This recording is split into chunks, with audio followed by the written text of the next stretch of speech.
Welcome back to the channel.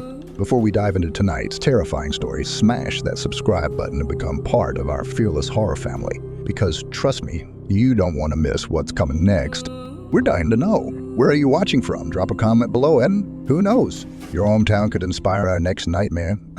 So subscribe now and let the haunting begin. I never believed in urban legends until that fateful Halloween night in Fairfax County, Virginia.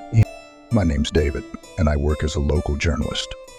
Over the years, I've covered crime, scandals, and even paranormal events, but nothing could have prepared me for the night I met the Bunny Man.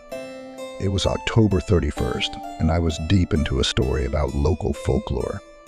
Naturally, the infamous Bunny Man legend came up. Growing up in Virginia, I'd heard the tales 1,000 times. A deranged man in a rabbit suit wielding an axe, terrorizing anyone who wandered near Colchester Overpass, also known as Bunnyman Bridge. The stories were always vague, sometimes sensationalized, and always passed off as Halloween pranks.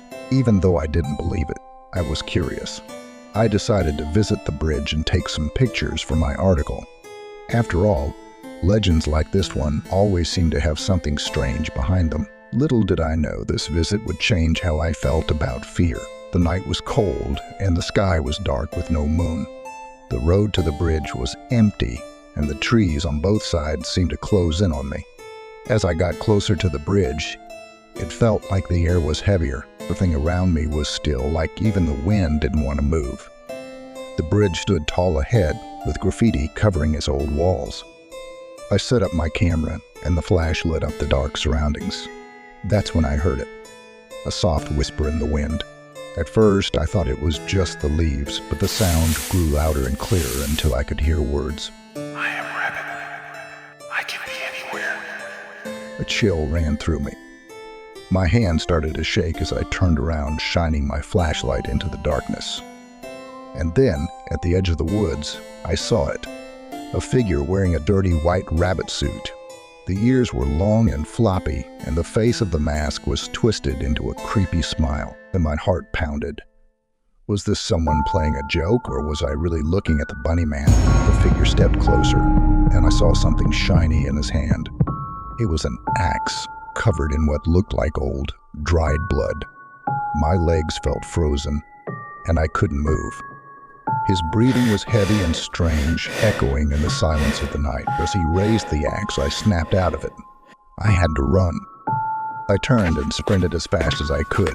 The branches of trees scratched my arms and face as I ran through the woods. My heartbeat was loud in my ears, and I didn't look back. When I reached my car, I glanced behind me, expecting to see him. But he was gone. I drove straight to the police station. The officer on duty listened to my story, but he didn't seem too worried. "We get calls like this every Halloween," he said, yawning. "It's just kids playing pranks." But this felt different, like something evil was at work. My fear wouldn't go away, determined to uncover the truth. I researched the Bunny Man legend and repeatedly found the name Douglas J. Griffin. Born in 1940, Griffin had legal trouble for trespassing in the 1970s, coinciding with the first Bunny Man sightings. I found an old man in the town who remembered Griffin. He was strange, the old man said. Kept to himself after his father died in the war.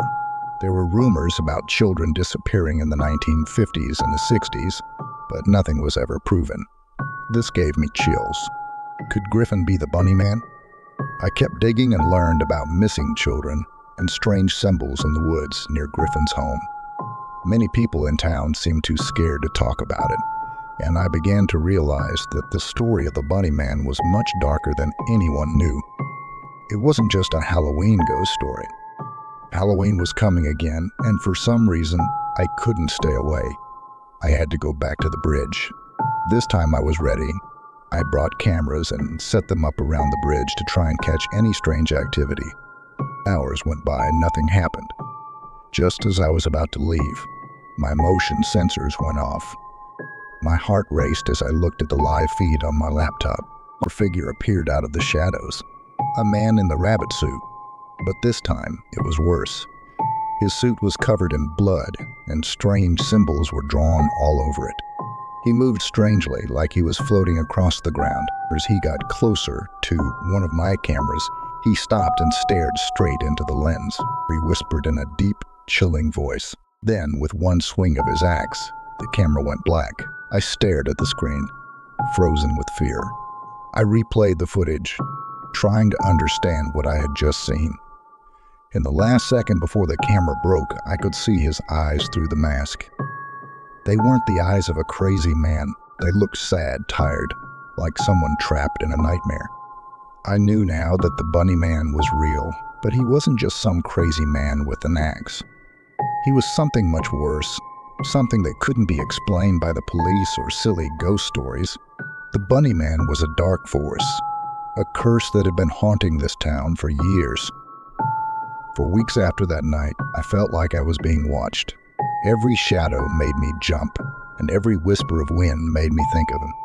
I kept seeing the bunny man in my dreams, and sometimes when I looked out the window, I thought I saw him in the distance, standing in the dark. I haven't been back to Colchester Overpass since that night. Some stories are better left alone. But the bunny man, he's always out there watching, waiting,